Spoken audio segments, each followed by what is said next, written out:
Салтанатты түрде ашылған номері бірінші балаларды оңалту орталығы 2 қабаттан тұрады. Ғимарат заманауи құрал жабдықтармен қамтамасыз етілген. Мұнда неврология, физиотерапия, дефектология бөлімдермен қатар уқалау, дене шынықтыру, нүктелі массаж сынды емнің түрлері көрсетіледі.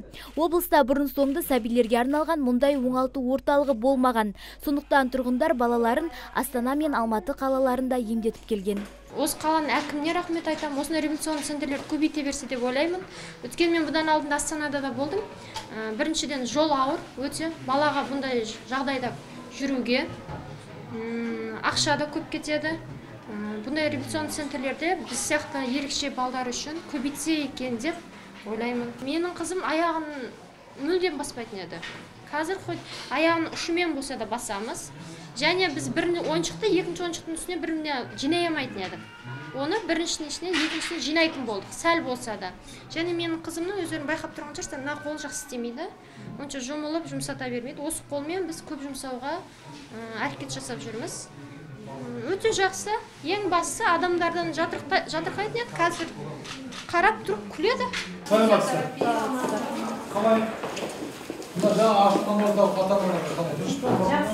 Ал пайдалануға берілген екінші орталықта 14 дәрігер маман жұмыс атқарады. Мұнда медициналық қызметтің сапасын арттыру басты назарға алынған. Соның бір дәлелі арнайы бассейн бөлмесі. Бассейннің ішінде түрлі жаттығулар жасау гипергенез ауруынан айығуға көмектеседі. Орталықтың тағы бір ерекшелігі республикамызда болмаған роботтандырылған локомат аппаратының алынуы. Аппаратта жасалған жаттығулар бұлшық еттердің дұрыс жұмыс жасап, қайта қалпына келуіне ықпал етеді. Яғни қимылдың жақсаруына өзіндік үлесі бар.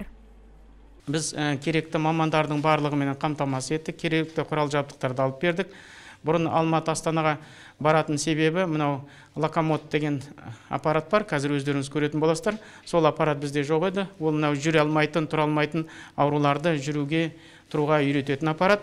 Одан бөлек Астанаға баратынның себебі бассейн жоқ еді. Қазір осы жерде, осы орталықта қазір көресіздер. Ол жерде де бассейнді де құрылысын бітірдік.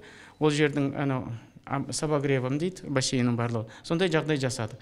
Облыста жүйке тірек қимыл аппараты бұзылған 2,5 мың бала бар. Оны 1700 сәбилер екен. Ал осындай балалардың тез оңалуы үшін арнайы орталықтар ашып, емдік шараларын жүргізу басты назарда. Динара Сәрсенбаева, Мұрат Адинаев, ТВК телеарнасының жаңалықтар қызметі.